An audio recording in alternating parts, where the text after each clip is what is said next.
नमस्ते, good evening.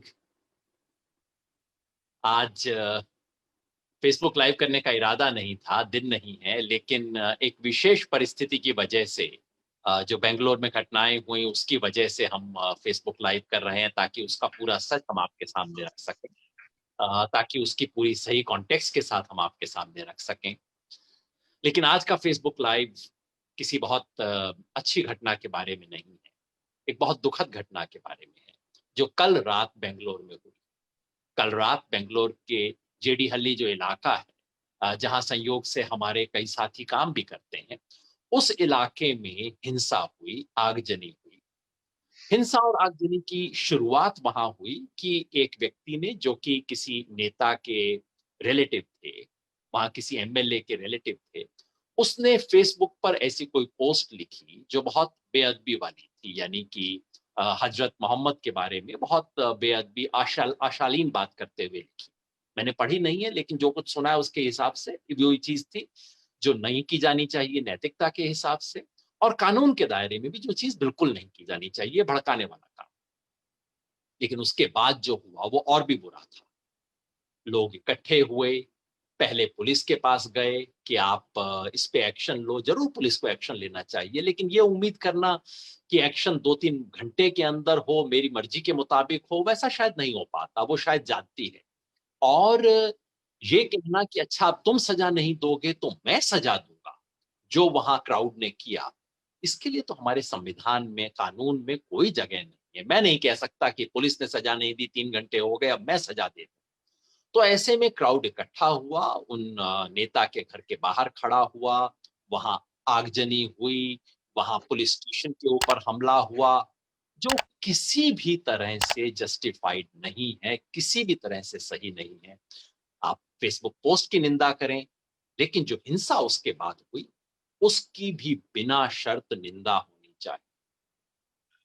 इस बीच स्वराज अभियान के साथी वहां थे, जिन्होंने बहुत शानदार काम किया।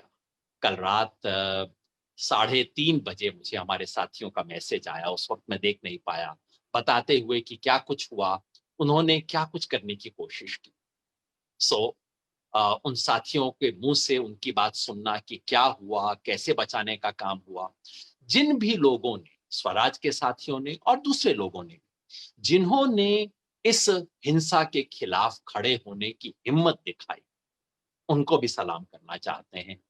और सब लोगों से अपील करना चाहते हैं कि किसी तरह से इस हिंसा को आगे मत बढ़ने दीजिए। इसकी हमारे समाज में कोई जगह नहीं है। इसे हर हालत में रोकना होगा।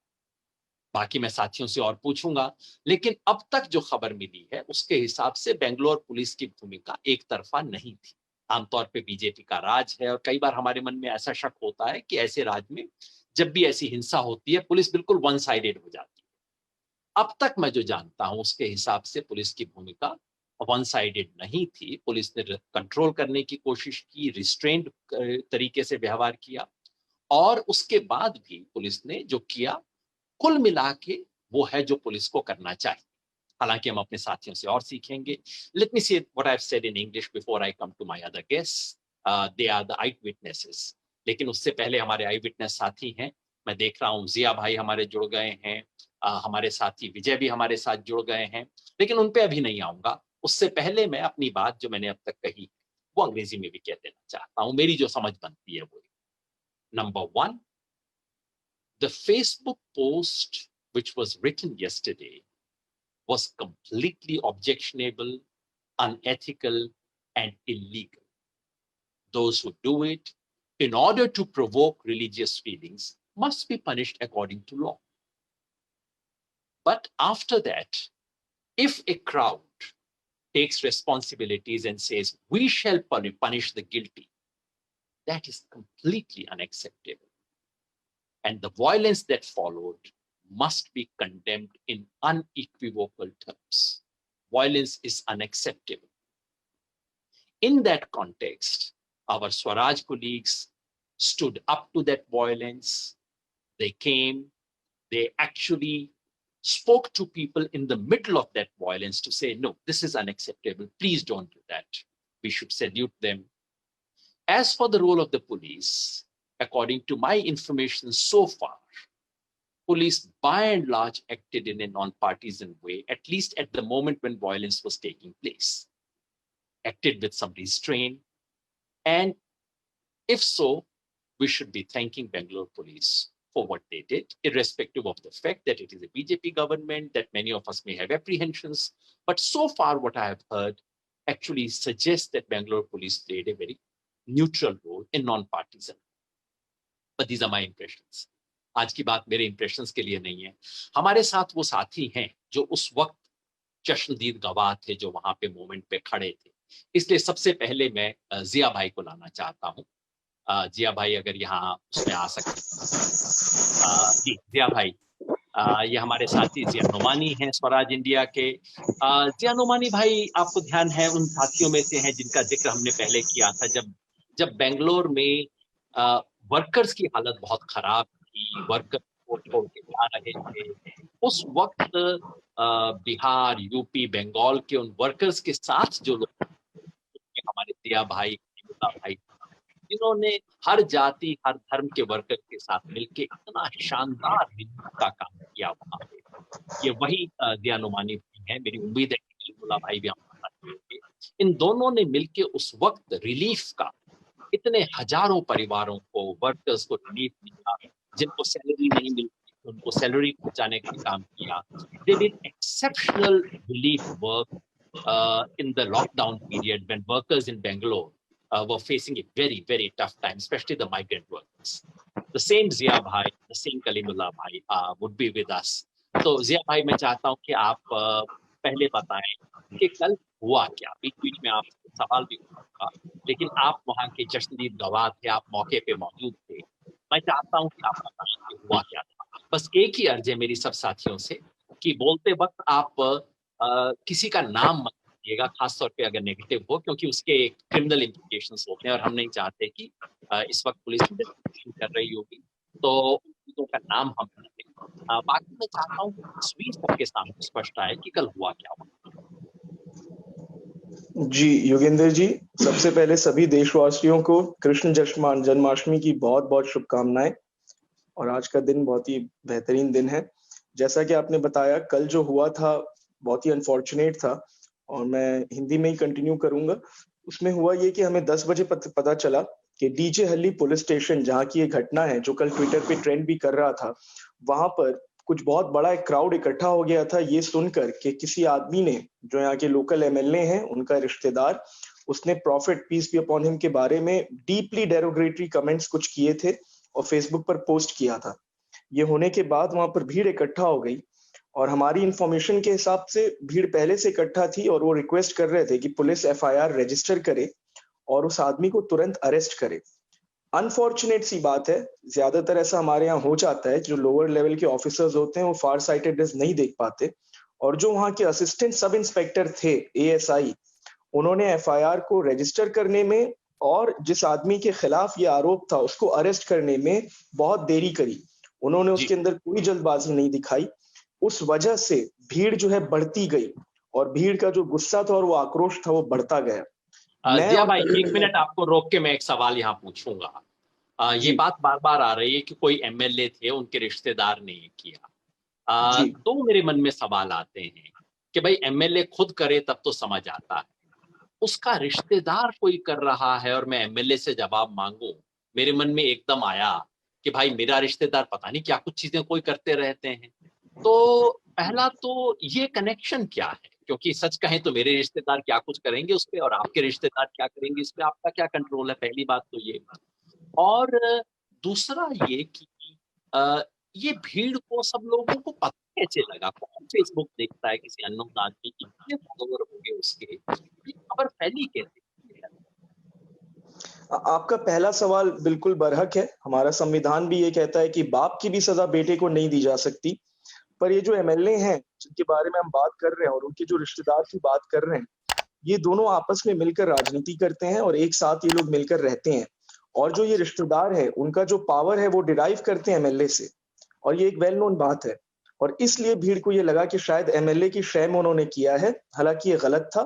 एमएलए ने तुरंत खुद अपना वीडियो रिलीज किया, हमारे मुसलमान भाइयों से माफी मांगी और ये बोला कि वो मेरा रिश्तेदार, कि अगर वो मेरा बेटा भी होगा तो मैं कानून के हवाले खुद उसको करूंगा, और हमारे मुसलमान भाइयों से मैं माफी मांगते हुए इल्तिजा कर रहा हूं कि वो इस तरह से भड़के ना, और मैं उनके साथ हूं। तो जो आपका ये पहला कितने सवाल बजे था, वीडियो रिलीज किया उन्होंने, कब रिलीज किया? ये वीडियो उनका 10 बजे के करीब आ चुका था और ये रात 10 वीडियो बजे हर तक आ जगह चुका चल था। रहा था। हम्म। जी, या बिल्कुल। और बड़ी बात है, उनका भीड़ ने घर जला दिया था, उसके बावजूद उन्होंने वीडियो रिलीज करते हुए ये सारी चीजें करी, और उसमें उन्होंने कोई बात अपने घर जलाने की नहीं करी, सिर्फ अमन कायम करने की उन्होंने बात करी। जिस एमएलए की बात यहाँ पर चल रही है उनका नाम अखंडा श्रीनिवास मूर्ति है, और यहाँ पे पुलिकेशी नगर बेंगलुरु से वो एमएलए हैं कांग्रेस के। जी, अच्छा। अच्छा, दूसरा दूसरा जो जो मैंने पूछा कि ये लोगों को पता कैसे लगा, किसने इतने लोगों तक खबर पहुंचाई? फेसबुक कौन देखता है, और खासतौर पर अगर बहुत बड़े फॉलोअर ना हो उसके तो?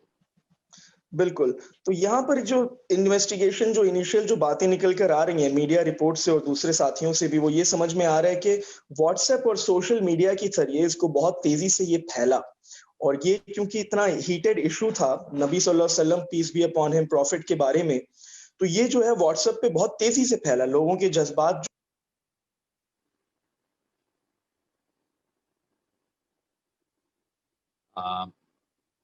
जिया भाई, आपकी आवाज बंद हो गई है। आपको मेरी आवाज आ आपका रही शायद, होगी? हाँ जी।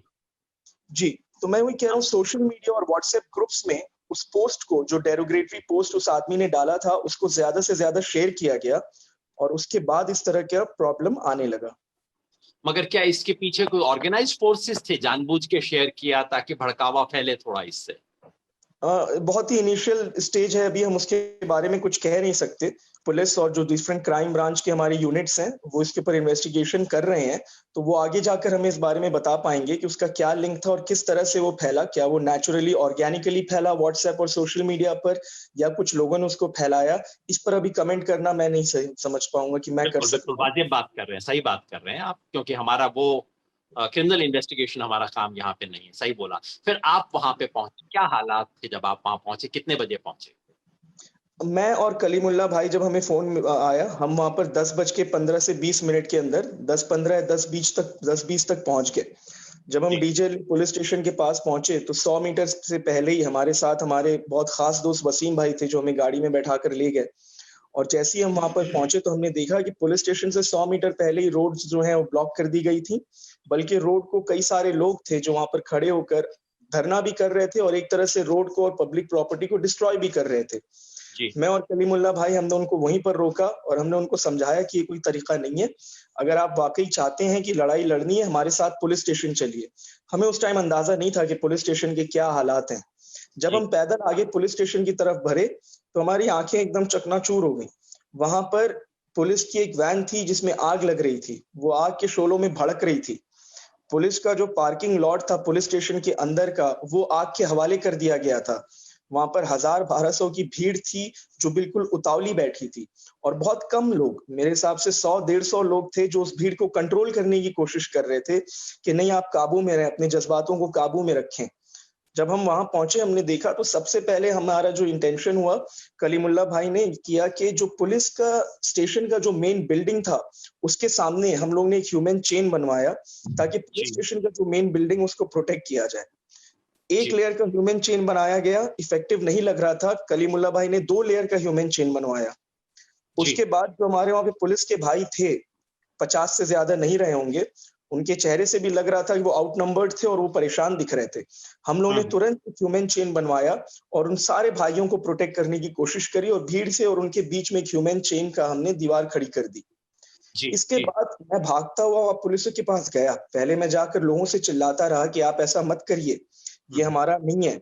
उसके बाद जो है बोला कि नहीं, ऐसा नहीं हो सकता, लोग सुन नहीं पा रहे थे। तो हमने वहां पे हम्म। पुलिस से स्पीकर मांगा, पता चला सारे मोबाइल स्पीकर और हर चीज जला दी गई है। तब हमने पुलिस की गाड़ी में जो स्पीकर होता है, पुलिस की गाड़ी ली और पुलिस के ही ड्राइवर के साथ बैठे, और पुलिस की गाड़ी का स्पीकर लेकर हम उनसे दरख्वास्त करने लगे कि आप इस तरह से ना करें। उनको हम बताने लगे कि prophet Muhammad peace be upon him जब एक बार निकले रास्ते में अपना अल्लाह ताला का और नबी का पैगाम पहुंचाने, तो एक औरत थी जो उन पे कीचड़ फेंका करती थी। नबी ने कभी हम्म। कुछ नहीं किया। बल्कि एक दिन जब उसने कीचड़ नहीं फेंका तो प्रॉफिट मोहम्मद उसके घर पर गए ये पता करने के लिए कहीं उस औरत की तबीयत तो खराब नहीं हो गई है। हमने ये क्या सारी बातें स्पीकर पे की, उनको समझाया। हमने कहा कि आज जो हम वॉर क्राइम की बात करते हैं और जो जिनेवा कन्वेंशन है, वो भी प्रॉफिट मोहम्मद की दी हुई देन है। उन्होंने कहा आप जब जाएँ कहीं जंग में, वॉर में, तो आप ट्रीज़ को ना हर्ट करें, ऑर्फन को ना हर्ट करें, वुमेन को ना हर्ट करें, बिल्डिंग प्रॉपर्टी ना डिस्ट्रॉय करें। ये सारी बातें हमने उनके सामने रखी और हमने उनको कंट्रोल करने की कोशिश करी।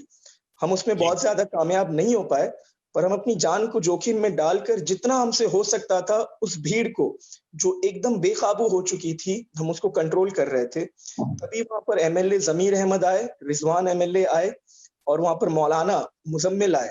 हम सारे लोग जीप पर बैठ के धीरे-धीरे बात करते-करते जीप तो आगे ले गए ताकि हम भीड़ को पुलिस स्टेशन से बाहर कर पाएँ।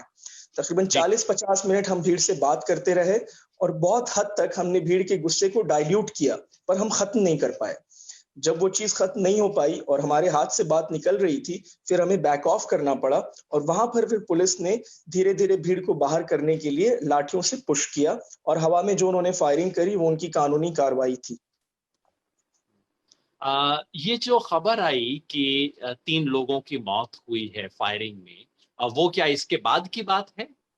जी, वो इसके बाद की बात है। शायद अगर हम लोग कंट्रोल करने में काबू कर पाते, शायद वहाँ पर अगर हमारे साथ 50 लोग और होते, तो ये 3 लोगों की मौत नहीं होती। मैं समझ रहा हूँ जी अब। आप मैं सिर्फ़ एक आज इस सारी बातचीत का एक मकसद था, जब मैंने आपको मैं समझ रहा हूँ ज़िया भाई आपकी फीलिंग्स मन में। जब आपका सुबह मैसेज आया मैं दर्शकों को बताना चाहता हूँ मैंने आज इनका मैसेज आया तो मैंने लिखा ज़िया भाई गर्व है हम सब स्वराज वालों को आप पे कि आपने वहाँ खड़ा होके किया। तो इनका जवाब था सर मैंने तो वो किया जो मैंने गांधी और नेहरू में पढ़ा है। ऐसे विचार वाले लोग इस समाज में हैं, जो कि सच्चाई के लिए खड़े हैं, जो कि इसके लिए अड़े हुए हैं, लड़ रहे हैं।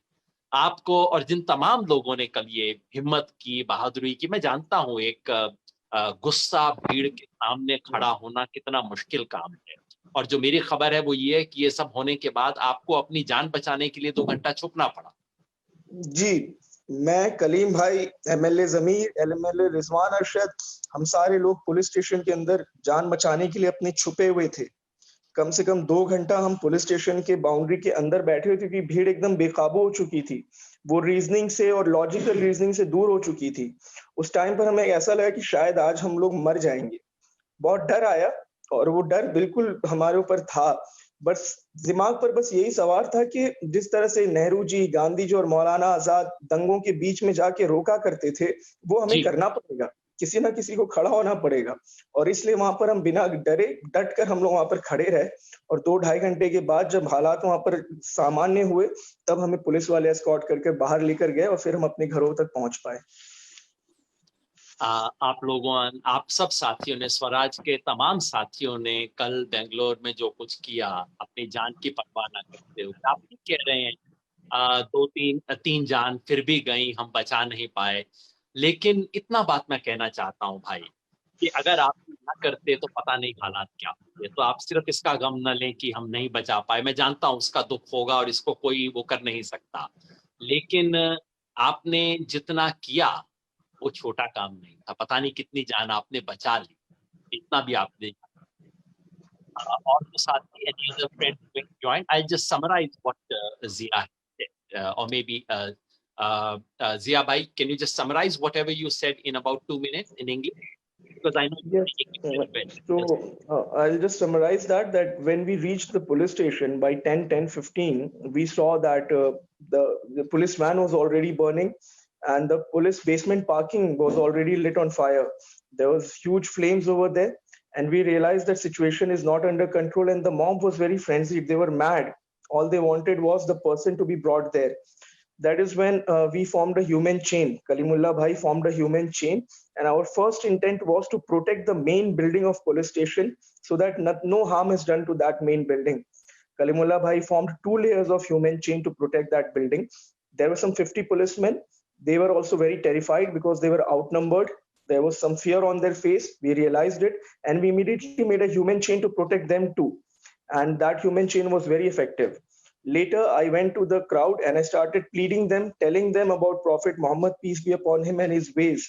And I informed them how Prophet Muhammad was always cordial. Even there was a woman who used to come and throw stones and even bad things at Prophet Muhammad, but Prophet Muhammad never responded to it. In fact, one day when the woman did not turn up to throw things at him, Prophet Muhammad went to the woman's house and inquired, "Okay, why didn't you come to throw things at me? Are you doing well? What is that is stopping you? Is your health well?" So those were the teachings of Prophet. We spoke to them. We told them that the Geneva Convention, the war, the rights for criminals, those are from Prophet's teaching, where he told that even if you're going for war, not just protest, even if you're going for war, don't harm trees, don't kill women, don't kill small children, don't harm public property. So we kept repeating that on speaker, but the crowd did not, we kept saying that, but the crowd couldn't listen. There was no speaker. Then we went and I asked the police personnel if they have mobile speakers. I was informed that mobile speakers have been burned. So I requested them there must be a jeep jiskin they would have some speakers. The police personnel were glad to give me a jeep. And I took that jeep. I and Kalimullah Bhai sat in it. We took the mic and we started speaking the same things at the cost of being repeated. We repeated the same thing. And then MLA Rizwan Arshad and MLA Zamir, they joined us and they also got onto the jeep. And slowly we moved the jeep in front because we wanted the crowd to get out of the police station compound. We thought that that would be the best situation to do. And we slowly got it. I think most of the crowd actually went off. If I say, I think 30 to 40% of the people, their emotions got diluted, but not all of them. We continuously spoke for 40 minutes. That is when we realized that things are getting worse. Stones were pelted at us. Stones were pelted at the police. Police showed complete restraint. And the elected representative also got hit with stones. And when things got out of hand, we backed off. And that is when police came in front. They did some soft lathi charge and then they fired in the air. Thank you. Thanks, Zia Bhai. And then you said, of course, later on, you had to retreat and you had to come inside to save your own life in the police. Yeah. I would like to bring other colleagues as well. मेरी गुजारिश है अगर अब्दुल रहमान भाई हो यहाँ, अब्दुल रहमान भाई और कलीमुल्लाह भाई, अगर वो अभी हमें ज्वाइन कर चुके हैं, तो मैं चाहूंगा कि वो अपनी बात बताएं, क्योंकि जिया भाई ने पूरा तफसील से सारी बात बता दी है, तो अब वो बहुत समरी फॉर्म में बता सकते हैं कि उनका क्या एक्सपीरियंस था, क्या वहां थे। कलीमुल्लाह भाई, आप हैं यहाँ पे? और अब्दुल रहमान भाई जी नमस्ते। हाँ, कलीमुल्लाह भाई जी, आप भी थे उसमें, आपने सुना होगा जिया भाई को, उन्होंने पूरी बात बताई। उसमें आप अगर कुछ ऐड करना चाहते हैं तो आप जब जिया भाई वहां पुलिस वैन में बैठ के अपील कर रहे थे, तो आप उसको ह्यूमन चेन बना के पुलिस स्टेशन को बचाने की कोशिश कर रहे थे। वो एमएलए जो है हमारे दलित लीडर हैं, उनका जो है एकदम क्लियर कैरेक्टर है। वो कभी जितने भी मुस्लिम से वोट बैंक। हेलो, मेरी आवाज आ रही है? जी, मैं सुन रहा हूँ जी, मैं आपके रोल के बारे में पूछ रहा था। हाँ हेलो, हाँ, मैं सुन पा रहा हूँ। मेरी आवाज आ रही है? हाँ, बिल्कुल आ रही है, बताइए। हाँ, जो एमएलए हैं वो दलित लीडर हैं, दलित एमएलए हैं हमारे। वो बहुत हॉनेस्ट लीडर हैं। मुस्लिम कम्युनिटी के साथ बहुत उनका अच्छा सॉफ्ट कैरेक्टर रहा। कभी भी उनके ऊपर कोई मुस्लिम है ना ये नहीं बता पाएगा उनके कैरेक्टर के ऊपर। तो अच्छा सा काम कर रहे थे। तो कहीं ना कहीं हमको ये महसूस हो रहा है कि दलित और मुस्लिम के बीच में जो ये करना है वो साजिश रची गई है। ये तो खुल के जी, ये कलीम भाई आप फ्रीज हो गए हैं। मैं आपको देख पा रहा हूँ लेकिन सुन नहीं पा रहा हूँ। हेलो, आपने कहा दलित मुस्लिम के बीच में झगड़ा करवाने की साजिश आपको नजर आती है। ये हो सकता है इसमें इन्वेस्टिगेशन चल रहा है। मेरा सिर्फ एक इस समय आप कोई बात ऐसी ना कहें जो कि क्रिमिनल इन्वेस्टिगेशन से कवर हो रही हो, क्योंकि अभी तो हम जानते नहीं है। मैं आपके रोल के बारे में भी जानना चाह रहा था। आप दोनों वहां पहुंचे, जिया भाई के साथ आप पहुंचे और वहां आपने बात हो रही थी कि ह्यूमन चेन बनवाई। हाँ, मैं जिया भाई 2-3 पॉइंट्स मिस करे, वो से मैं कवर करूंगा। जैसे हम कार में उतरे तो एक रास्ते में पूरा तोड़ फोड़ करके लोग आग लगाने की कोशिश करें, तो जिया भाई ने आवाज दी ये गलत है। तो हम भी जाके सब बोले रो के लोगों को, देखिए ऐसा मत कीजिए, कानून हाथ में मत लीजिए, इसका जी बैकफायर बहुत खराब होगा आपके ऊपर, पूरी एरिया को है ना क्रिमिनल्स के ये मिल जाएगा, बाद में आप कुछ भी नहीं कर पाएंगे बोल के फिर आग जो लगाई इसे हम जूतों। जी हाँ, आप फिर थोड़ा फ्रीज हो गए हैं कलीमुल्ला भाई, आपका शायद अपने जो पैरों से एक्टिविटी। बुझाए, सब लोगों को जैसे ही थे समझे।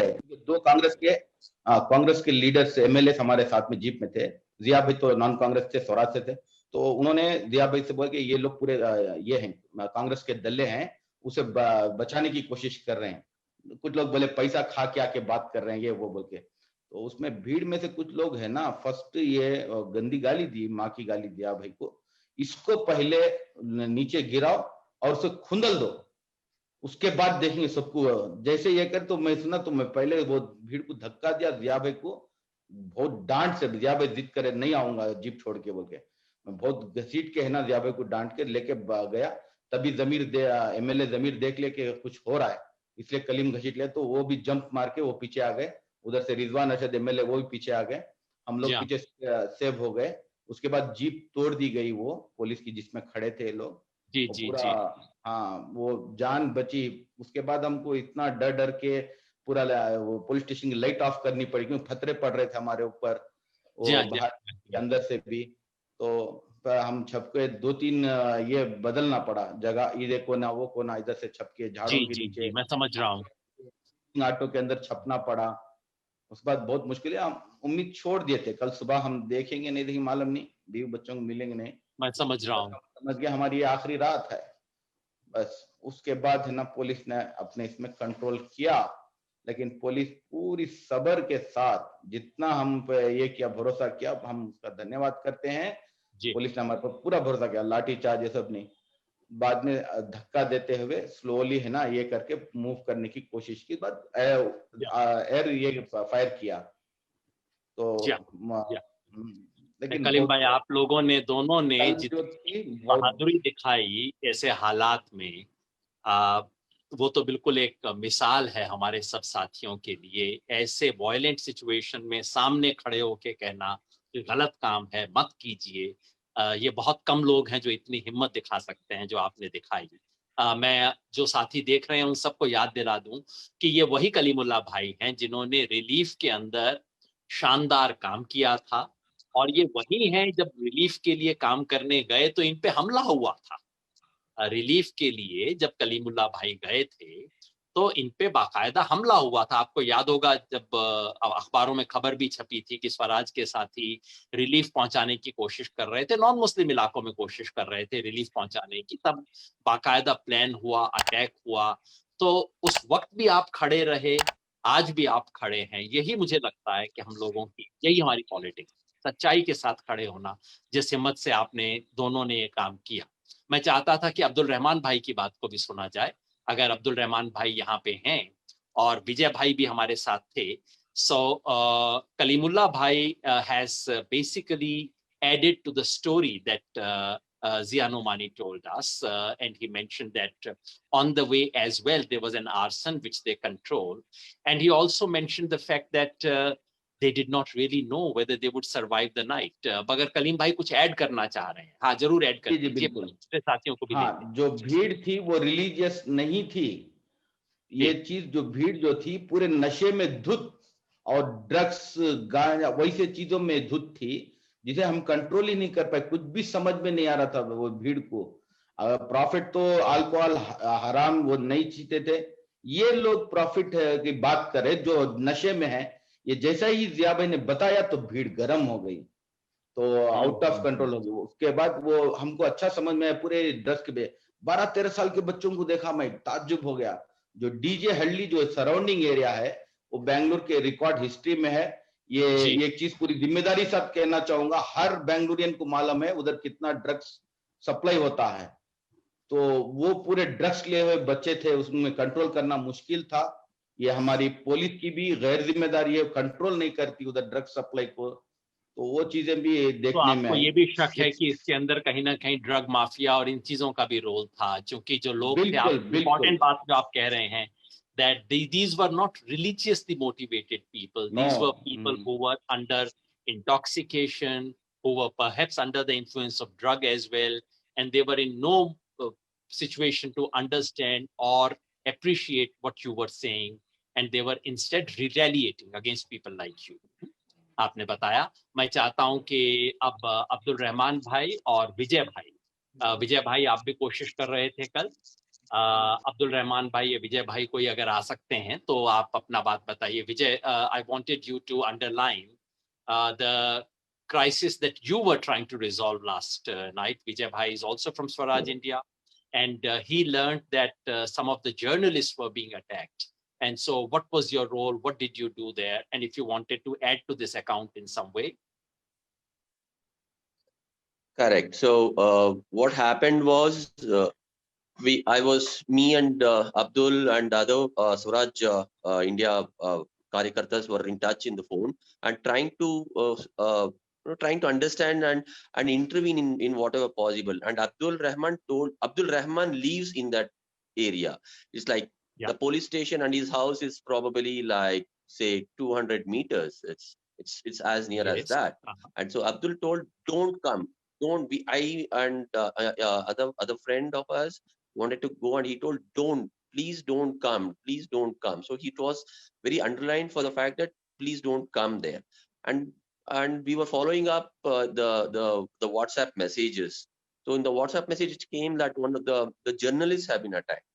So one of the journalists was very, very severely hit, and there was no one to even care. And so I was trying to reach out to any of our friends, even Abdul Rahman and other friends, that can anything be sent there? Can any help be sent there for the journalists? So we were trying to get that done, but then somehow this journalist was rescued and he was taken there. So we were monitoring and understanding why it happened, and we were ready to go. And but Abdul was out, and please Abdul, now you have to talk about your thing and what you are doing then after our conversation. शुक्रिया. विजय भाई ने बताया कि वो वहां पे phone पे contact कर रहे थे क्योंकि एक खबर आई थी कि एक जर्नलिस्ट को अटैक किया गया है, उसको कैसे रेस्क्यू किया जाए. आखिर में उसको रेस्क्यू किया गया, मगर वो अंडरलाइन कर रहे थे कि अब्दुल रहमान भाई, जिनका घर वहां पुलिस स्टेशन से कोई 200 मीटर के करीब ही दूर है, बिल्कुल वहीं पे है, उस इलाके के लीडर हैं. उन्होंने क्या किया उनके बारे में बता रहे थे, लेकिन अब्दुल रहमान भाई शायद हमें ज्वाइन कर चुके हैं. अब्दुल रहमान भाई, आप अपने मुंह से बताइए, अपनी जुबानी, कि क्या हुआ, हमने क्या किया, आपकी क्या समझ बनती. जी, तो मैं पहले ये तो क्लियर करना चाहता हूँ कि जैसे कि 200 मीटर्स बता रहे हैं, वो एक्चुअली 1.5 किलोमीटर्स के ऊपर है. हालांकि सेम रोड में है. तो शामपुरा मेन रोड है, जिस रोड पे पुलिस स्टेशन है, उसी से 1.5 किलोमीटर्स आगे आने से हमारा शामपुरा मिलता है. तो वहां पे क्या है, गांधीनगर और शामपुरा जो है, वहां पे लोकल एक तो पहले लोगों को पता नहीं था, उतना मोबिलाइज नहीं हुआ था. ये बात जैसे ही लोगों को सोशल मीडिया और न्यूज चैनलों ने भड़काना शुरू कर दिया, तो यहाँ पे और ज्यादा लोग जमना शुरू हो गए. बाद में क्या हुआ, थोड़ी देर के बाद हम लोग देख रहे हैं, मैं विजय भाई और ऐसे ही बात कर रहे हैं, पूरा मॉनिटर कर रहे हैं, बैठ के चेक कर रहे थे क्या ट्वीट्स करना है, क्या बात करना है, किसको क्या करना है, क्या एक्शन लेना पड़ेगा, ऐसे बात कर रहे थे.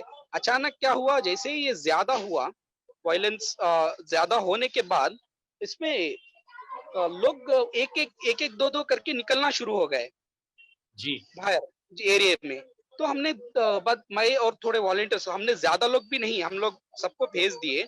हम 2-3-4 लोग के अंदर थे, हम लोग 3 लोग थे, बाद एक लास्ट में एक लोग आए, सिर्फ 3 लोग थे. बिकॉज अगर हम 1 से 5-10 जुड़ेंगे तो लोग हमें देख के हमारे साथ जुड़ जाएंगे. तो इस वजह से हमने डिसाइड किया कि हम लोग ज्यादा नहीं रहेंगे और ज्यादा नहीं दिखेंगे. तो जो भी गाड़ी, वो एक ही रोड था, मेन रोड, जो हम पे बगल वाले एरिया भी यहाँ पे क्रॉस कर सकते हैं और शामपुरा मेन रोड को जा सकते हैं. तो वहां पे हमने क्या की, वहां पे रोक के जो भी लोग जाना चाहते थे, एक लोग एक दो करके ऐसा स्टार्ट हो रहे थे, तो हमने उनको रोका कि पूछा, भाई कहाँ जा रहे हो? तो बता रहे थे ऐसा ये हुआ है, मीडिया में आया है, सोशल मीडिया में आ रहा है, व्हाट्सएप में फॉरवर्ड आ रहा है, ऐसा कुछ प्रॉब्लम चल रहा है, वहाँ कुछ एक्शन नहीं हो रहा है, लोगों को मारा जा रहा है. तो ऐसा बता रहे थे. उसके बाद हमने उनको समझाया, भाई ऐसा सिचुएशन ऐसा है, लोगों के अंदर जो है वहाँ पे पहले ही प्रॉब्लम क्रिएट हो चुका है, एफआईआर भी होने वाला है और एक्शन पुलिस ले रही है। यहाँ तक ये भी पता चल रहा है कि उसको अरेस्ट कर लिया गया है और ये पता नहीं है कि कहाँ पे रखा है, क्या है। तो इस वजह से वहां पे और ज्यादा हो सकता है। अगर आप जाएंगे तो आपको भी नुकसान पड़ेंगे। अब कोविड के मसले में आप लोग स्टेशन जाना या कोर्ट जाना, ये सब हम लोग झेल चुके हैं, तो बहुत प्रॉब्लम हो जाएगा। आपको एक दो लोग पहचान के भी निकले तो उनको बताया, तो आपको पता है मेरा भी प्रॉब्लम था और 1 महीना तो मैं नहीं निकल पाया। तो वहां पे तो हम लोग ने आपने कोशिश की कि आपने ये किस वक्त की बिल्कुल बात बता रहे हैं? 10-11 बजे रात के? नहीं, 11 साढ़े 11 हो चुके थे। 11 बात साढ़े बात 11 बजे जी तब जी, तक खबर हो चुकी थी, तब आप कोशिश कर रहे थे कि बिल्कुल लोग वहां पे और ना जाएं, जाने वालों को आप बिल्कुल रोक रहे थे कि भाई वहां पे मत जाओ, सिचुएशन खराब है और ज्यादा जी खराब हो जाए। और आप और विजय भाई मिलके देख रहे थे कि सिचुएशन को कैसे कंट्रोल किया जाए, कि वायलेंस बढ़े जी। ना, उसको रोकने के लिए हम क्या कर सकते हैं। आप लोगों ने कोशिश की। आपने और सुना ये होगा जिया ज्यादातर भाई थे। को और कलीमुल्ला भाई को, उसमें कुछ आप ऐड करना चाहें, कोई बात रह गई हो तो? नहीं, मैं माफी चाहता हूँ, जैसे मैं थोड़ा लेट हो गया भाई ज्वाइन करने के लिए। जिया भाई को तो मैं नहीं सुन पाया, कलीम भाई को तो मैंने सुना। और मैंने कल जी। वीडियो कलीम भाई का देखा था, वीडियो वगैरह, और मैंने कलीम भाई से हम्म। बात भी की थी। तो उनका काम जो उन्होंने किया है तो बहुत ही बेहतरीन काम किया उन्होंने। और जिया बहुत ही हिम्मत वाला काम होता है वो उतनी भीड़ में जाके काम करने का। तो और साथ ही साथ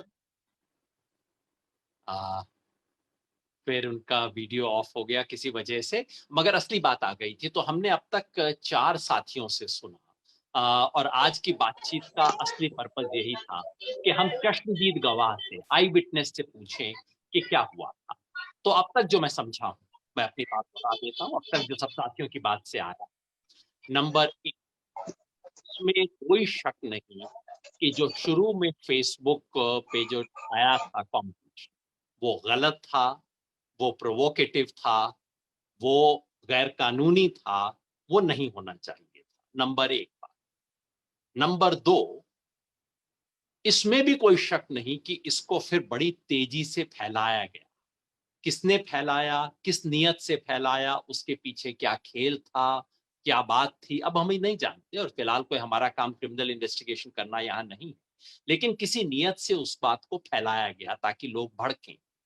नंबर 3, जब ये भड़के तो उसके बाद उस एमएलए ने बाकायदा वीडियो बना के माफी मांगी, कहा कि गलती हुई है और मैं ऐसा आ, मैं बिल्कुल बर्दाश्त नहीं करूंगा, ये बिल्कुल गलत हुआ है, मेरा बेटा भी ये करे तो गलत है।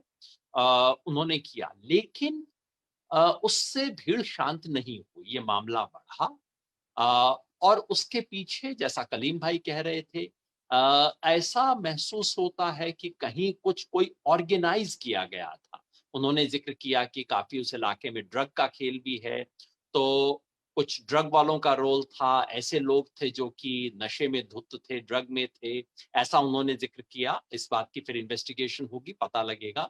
लेकिन इसके पीछे कहीं इस तरह का खेल है, कुछ कॉन्स्पिरेसी नजर आती है, सिर्फ रिलीजियस फीलिंग्स का मामला नहीं है, ऐसा हमारे दोस्तों ने कहा। चौथी बात कि जब ये हुआ तो स्वराज इंडिया के लोग वहां पहुंचे, दूसरे पार्टियों के लोग भी उसके बाद में आए, और उन्होंने अपनी तरफ से हर तरह से कोशिश की वहां पे लोगों से बात करने की। हमारे कलीम, ये जो जिया भाई हैं, उन्होंने तो फिर पुलिस का माइक लिया, पुलिस के माइक के थ्रू अनाउंसमेंट किया, लोगों को पीछे पुश किया, काफी हद तक सक्सीड हुए, लेकिन पूरा नहीं हो पाए और आखिर में उन्हें अपनी जान बचा के भागना पड़ा। कलीमुल्ला भाई ने वहां पुलिस स्टेशन के अराउंड ह्यूमन चेन बनाया, एक नहीं 2 टियर ह्यूमन चेन के बनाए, ताकि पुलिस स्टेशन को नुकसान ना, उससे पहले जीप को हो चुका था, कंपाउंड को नुकसान हो चुका था, वो उन्होंने किया। जो बात नहीं आई वो ये कि उसके पास ही एक मंदिर था, और स्वराज के एक साथी हैं, शायद मेंबर हमारे नहीं है, नदीम भाई, उन्होंने एक ह्यूमन चेन बना के उस मंदिर को बचाने का काम किया, क्योंकि डर था कि यहाँ पे अगर पुलिस स्टेशन पे हमला हो चुका है, साथ में मंदिर है, कहीं इस कम्युनल टेंशन का फायदा उठा के उसके ऊपर हमला ना हो। तो नदीम साहब ने, जो कि मिशन जय हिंद स्वराज इंडिया का जो है उससे जुड़े हुए रहे हैं, उन्होंने काम किया उसको बचाने का। बचाने की बहुत कोशिश हुई, पार्टली सक्सेसफुल हुआ, लेकिन भीड़ बेकाबू हुई, मामला और बढ़ा, और उसके बाद ये लोग जो बचाने की कोशिश कर रहे थे, इन्हें खुद अपनी जान बचा के भागना पड़ा, और उसके बाद लाठीचार्ज हुआ, गोली चली, और अभी तक जो खबर है 3 लोगों की मौत की खबर है। कई सवाल उठे हैं पुलिस की भूमिका के बारे में। सवाल ये उठा है कि एफआईआर वक्त से दर्ज क्यों नहीं हुआ। ये बात सही है, एफआईआर दर्ज करने में देर हुई, लेकिन उस देरी को हिंसा का बहाना नहीं बनाया जा सकता। देरी हुई, इसके बारे में तहकीकात होनी चाहिए, इसके बारे में कुछ एक्शन हो सकता है, लेकिन देरी हुई, कुछ घंटे देरी हुई, इसका मतलब ये नहीं हो सकता कि भीड़ सड़क पे आ जाए और पुलिस स्टेशन को जलाना शुरू कर दे, जीप को जलाना शुरू कर दे, पथराव शुरू कर दे। इसकी कोई डिफेंस नहीं। जैसा तमाम साथियों ने लिखा, आज दरा फारूकी ने लिखा, हमारे साथी दोस्त हिलाल अहमद ने लिखा कि जो लोग समझते हैं कि पैगंबर साहब को के बारे में कुछ छींटाकशी करने से उनकी बेअदबी हो जाएगी, वो खुद पैगंबर साहब के हिस्ट्री के बारे में, उनकी लाइफ के बारे में नहीं जानते हैं। जैसा हमारे जिया भाई ने बताया कि उनकी तो उनकी जिंदगी से जो सबक मिलता है वो ये कि अगर कोई आपके खिलाफ, आप पे कीचड़ भी फेंकता है, आप उसका भी प्यार से जवाब दो। तो ये तो कोई धार्मिक काम नहीं हुआ, हर तरह से गलत काम हुआ। पुलिस के बारे में ये सवाल भी आज खास तौर पे कुछ बातें हुई हैं कि कुछ बेगुनाह लोगों को भी पकड़ा जा रहा है। बेंगलोर पुलिस से भी हम अनुरोध करेंगे कि इसका ध्यान रखिए, क्योंकि अगर बेगुनाह कुछ लोगों को पकड़ा जाता है तो आपने अब तक जो काम किया उस पे पानी फिर जाएगा, तो वो न किया जाए। और सबसे ये वो इलाका है, अ, हमारे साथी कलीमुल्ला भाई, हमारे साथी जो अ, थोड़ा-सा नेटवर्क की शायद दिक्कत आ रही है। हमारे साथी कलीमुल्ला भाई, हमारे साथी ज़िया भाई और सब जानते हैं, ये वो इलाका है जिसमें हम सीए प्रोटेस्ट के दौरान भी गए थे। तो मेरी भी जो इसके अंदर 1 पैसा, 2 पैसा कुछ असर हो सकता है, मैं हाथ जोड़ के सबसे निवेदन करना चाहता हूँ, ये तरीका नहीं। हिंसा किसी भी तरह से काबिले बर्दाश्त नहीं है।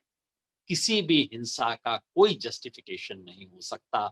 जिन लोगों ने हिंसा की है, जिनके बारे में एविडेंस है कि वो हिंसा में इन्वॉल्व हैं, उन्हें सजा ज़रूर मिलनी चाहिए, उन्हें पकड़ा जाना चाहिए, उन्हें सजा मिलनी चाहिए। जिसने वो फेसबुक पोस्ट लिखी, उसको अरेस्ट किया जा चुका है, उसके खिलाफ जो कानूनी कार्रवाई है होनी चाहिए। लेकिन कानूनी कार्रवाई करना पुलिस का काम है, जुडिशरी का काम है, भीड़ का काम है। वो नहीं कर सकती इस चीज़ को। तो आप सबको यही बात कहते हुए इसकी पूरी तस्वीर हम लाएँ, क्योंकि तमाम चीज़ें चल रही हैं, मीडिया पे इतनी बातें आ रही हैं, तमाम तरह के उछाले जा रहे हैं, दोनों तरफ से बातें आ रही हैं, क्योंकि सच्चाई को ढकने की सब तरह से कोशिश हो रही है। इसलिए हमने सोचा कि ऐसे मौके पे हम अपनी तरफ से जो सच का पूरा चेहरा आपके सामने लेके आएँ, और स्वराज के साथियों ने जो हिम्मत के साथ इस हिंसा को रोकने की कोशिश की और वहाँ पे आग बुझाने की जो कोशिश की, उसके लिए ज़रूरी था कि वो आपके सामने आए, उनकी बात सामने आए।